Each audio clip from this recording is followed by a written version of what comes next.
प्रधानमंत्री मोदी ने गुरुवार को पश्चिम बंगाल में 3 चुनावी रैलियां की। दिन की आखिरी रैली उन्होंने बीरभूम में की।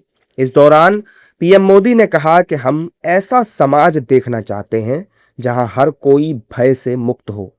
उन्होंने कहा कि बंगाल में बीजेपी की सरकार बनते ही घुसपैठियों के खिलाफ एक विशेष जांच बिठाई जाएगी।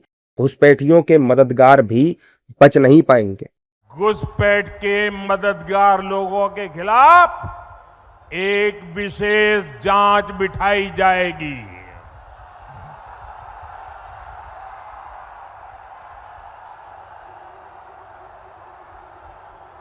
ये मेरी गारंटी है आपको।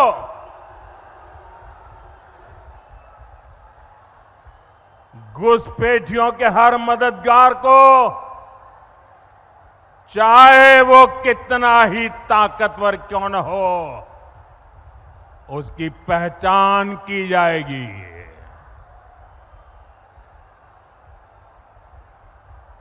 घुसपैठियों को भी खदेड़ा जाएगा और घुसपैठियों के जो आका है उनको जेल में भरा जाएगा। उन्होंने कहा कि आपने टीएमसी पर विश्वास किया था, लेकिन टीएमसी ने बंगाल में बर्बरता की सारी हदें पार कर दी हैं। 4 मई के बाद हर गुंडागर्दी का हिसाब लिया जाएगा। बंगाल में अब टीएमसी का भय नहीं बल्कि भाजपा का भरोसा चलेगा। मालदा में बीते दिनों क्या हुआ, ये भी पूरे देश ने देखा।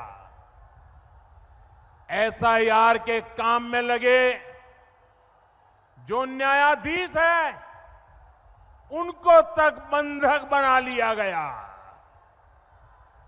इस भय से बंगाल के मानुष को मुक्ति दिलानी जरूरी है। इस दौरान पीएम मोदी ने कहा कि मैं हमेशा कहता हूं सबका साथ, सबका विकास, सबका विश्वास, लेकिन आज कह रहा हूं सबका साथ, सबका विकास और सबका हिसाब।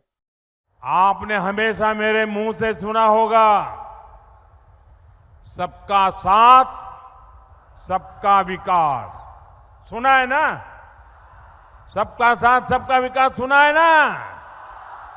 ये विकास का मेरा मंत्र है, लेकिन बंगाल में मुझे और ज्यादा करना है और इसलिए सबका साथ, सबका विकास और जिन्होंने बंगाल को लूटा है सबका हिसाब।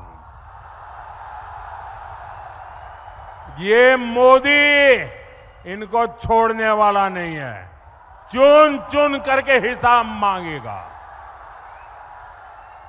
चुन चुन के हिसाब मांगा जाएगा। बीरभूम से पहले पीएम मोदी ने आसनसोल में भी रैली की थी और उससे पहले हल्दिया भी वो पहुंचे थे। अब सवाल यह है कि क्या पश्चिम बंगाल में पीएम मोदी की ये मेहनत रंग लाएगी? क्या बंगाल के चुनावी खेल में कमल खिल पाएगा? दरअसल बीरभूम टीएमसी का मजबूत गढ़ माना जाता है। 2021 में बीरभूम जिले की 11 में से 10 सीटों पर टीएमसी ने जीत दर्ज की थी। यहां ध्रुवीकरण भी एक बड़ा मुद्दा रहा है। बंगाल में 23 और 29 अप्रैल को वोटिंग होनी है, जबकि रिजल्ट 4 मई को आएगा। इसलिए हर एक दल ने अपना चुनाव प्रचार अभियान भी तेज कर दिया है।